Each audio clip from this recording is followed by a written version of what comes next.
उसमें बाबा कर्मातीत स्थिति के लिए बता रहे थे। मुझे लगता है कि हर एक को अभी जबकि अंतिम घड़ियाँ नज़र आ रही है,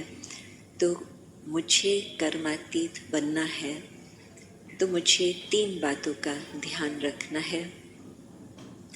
एक तो कुछ मेरा पाप का खाता न बढ़े, दूसरा पुण्य का खाता कहाँ तक हमने आज के दिन में अधिक जमा किया, और तीसरा पास्ट का अभी तक हमारे पास कितना रहा हुआ है जो मुझे चुकता करना है। यदि ये 3 बातों पर हम हर रोज़ अटेंशन देते हैं,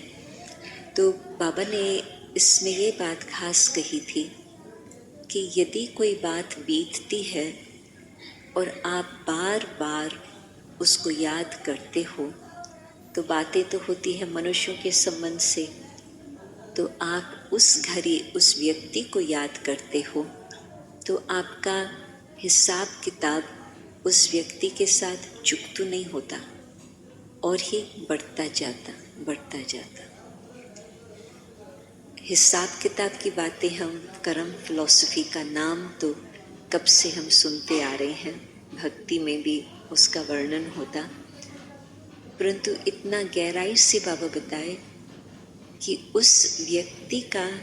चेहरा आपके मन में आएगा तो हिसाब किताब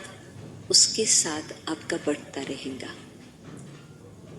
तो इतनी गहरी बातें बाबा हमें उस लक्ष्य से सुना रहे हैं ताकि हम अच्छी तरह से ध्यान रखें कि हमारी बुद्धि में क्या क्या बात चल रही है,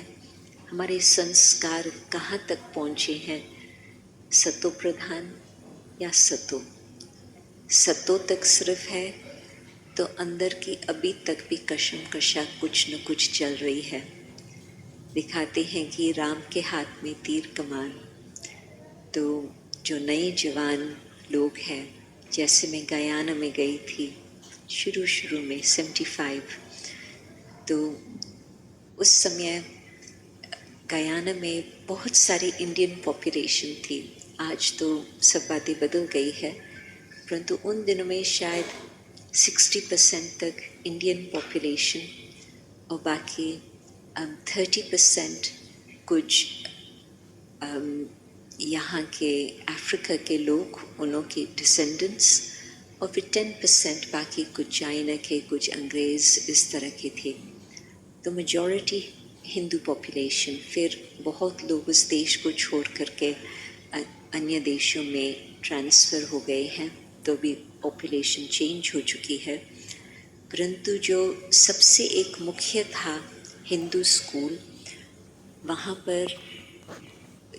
एक प्रोग्राम सारा बनाया था, एक संस्था जिसको कहते हैं महासभा, हिंदू महासभा,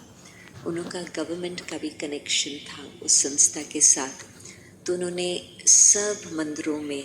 और मुख्य जो स्कूल्स हैं सब तरफ, हम लोग करीब 2 बहनें थी, मैं और एक और बहन, तो